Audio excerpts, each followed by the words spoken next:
You mentioned Ray Charles earlier, and Khalil's been working on his Ray Charles record. Yeah, I think I'm on that. You are. Yeah. You definitely are. Thank you for that too. No, man. thank you.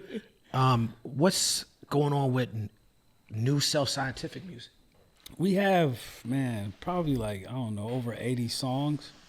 And the way that Self Scientific works is I do the lyrics and the concepts for the songs most of the time, and Khalil finishes the music.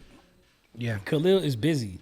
Yeah. As hell. You I know, saw him at the playlist retreat, which was great. I actually recorded over 3 of them Khalil beats. He sent me a pack back in September. Shout out to Jazzy Jeff. That's one of the best things I've ever seen in my for life. real. Shout out to the legend Jazzy Jeff. But seeing Khalil there, and it was good. We tapped in. Yeah.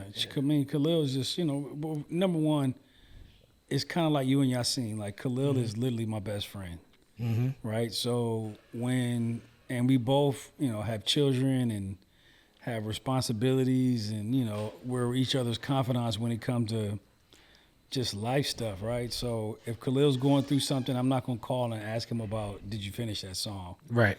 If he knows I'm going through something, challenges and shit, like, he's not going to be like, well, you need to finish that second verse.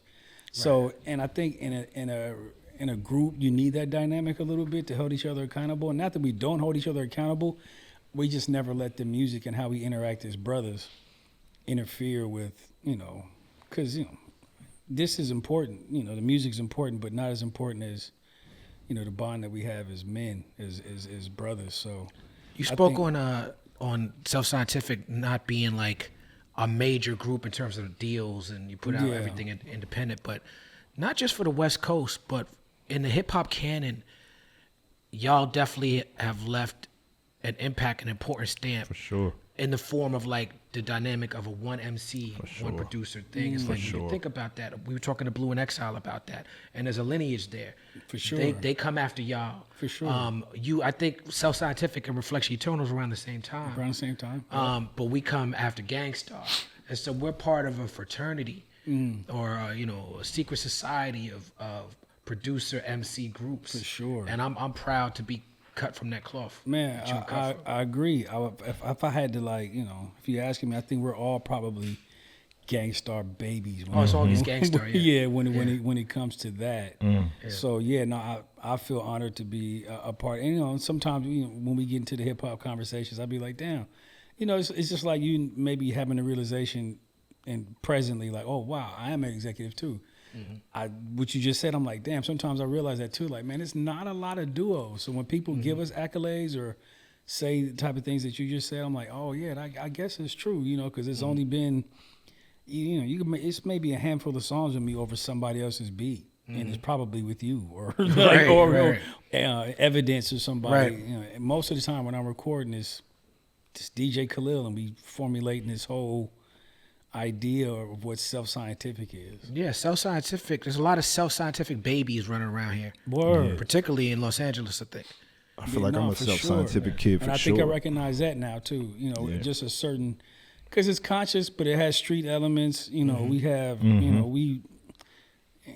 you categorically call us a conscious group, but also there's some ignorant ass moments too. Yeah. So just making way to be a human being, but also having a through line that's like rooted in something that some chew stick energy. Chew stick energy. Big chew stick energy. Big chew pause. But yeah, big chew stick music, I think that's what we contributed to the Los Angeles. Los Angeles is such a car and gangbang culture.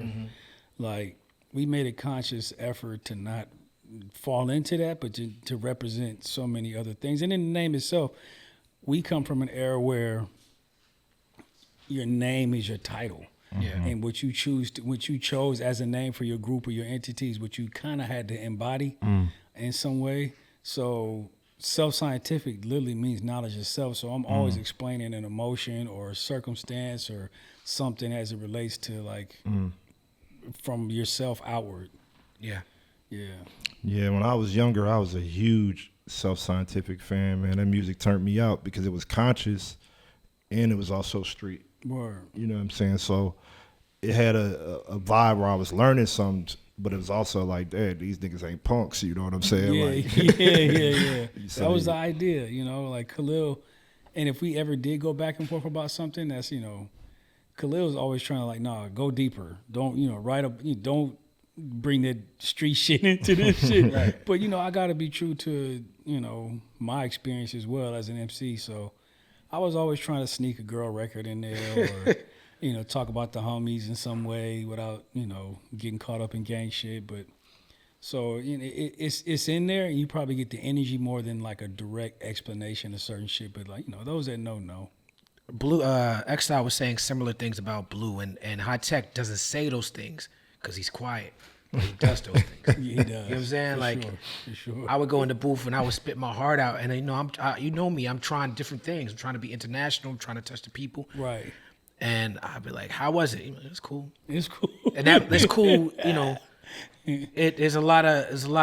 It's carrying a lot of weight. That is cool. There's a lot to unpack in that. It's cool. For sure. Yeah, man. Khalil does the same thing. I'll be like, you like it? You like, yeah. Usually that means like, not really. Maybe you should do it again. Right. Which side are you on? Get off the fence, son.